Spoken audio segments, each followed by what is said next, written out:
Hi everybody, I'm Victor Brick. And I'm Lynn Brick. And welcome to today's Fit Tip, high intensity interval training, the key to optimum health. Everybody's looking for a way to optimize their workouts and to get more out of their workouts, and everybody's crunched for time. And studies have shown that one of the best ways to get the most out of your workouts in the shortest amount of time is high intensity interval training. High-intensity interval training has been shown to be the best way to stimulate the release of human growth hormone. And human growth hormone is required for muscular development, strength development, longevity, and as a fat burner. Now, there are three types of muscle fibers. There's slow twitch, there's fast twitch, and there's super fast twitch. Your cross-country running, your long, slow distance, they get the slow twitch muscle fibers. Your sprint work, and even your plyometrics, gets your fast twitch muscle fibers. But the best way to stimulate your super fast muscle fibers, which in turn stimulates the release of human growth hormone, is high-intensity interval training. We're going to show you a couple of ways to do some high-intensity interval training. And you should be able to get in a high-intensity interval training workout in 20 to 25 minutes max. You can use a bike, you can use any of the cardio pieces of equipment, you can even do it outside. You got to be careful when you do it outside though, because you could be prone to injuries, because the key is when you are in the exertion phase, the high-intensity phase of the interval, you literally have to go virtually to exhaustion.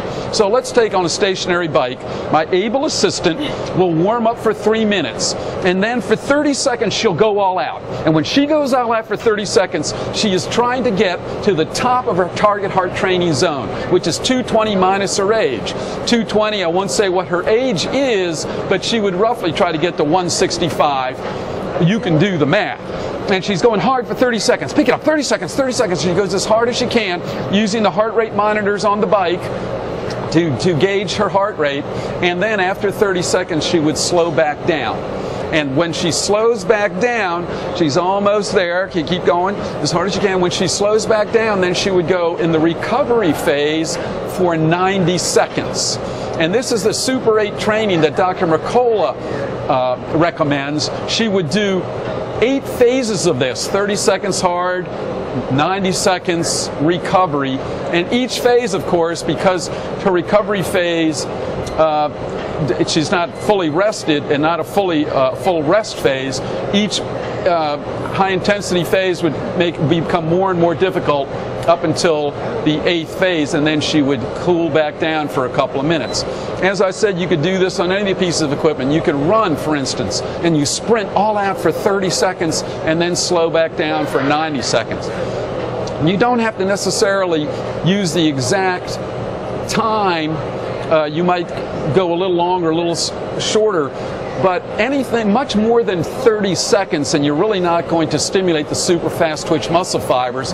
You might want to go a little shorter though until you get conditioned to where you can go for 15 seconds. But the key is to go for about 15 to 20 minutes in this interval phase to release your human growth hormone. You only have to do this 2 or 3 times a week. You're going to get a super training effect, cardiovascular effect. You're also going to actually, believe it or not, stimulate muscle development, and you're going to burn fat. When you get in to that anaerobic phase, you actually burn calories for several hours after the workout. So here she's in the exertion phase again, and she'd do that, as I said, 8 times. So that's it. High intensity interval training.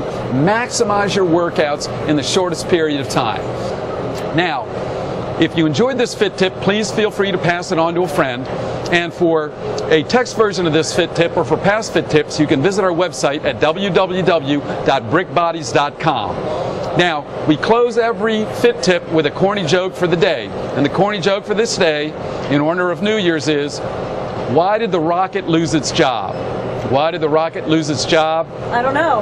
Why did the rocket lose its job? Because it got fired. Oh. I told you it was corny. I'll see you in 100 years, that is.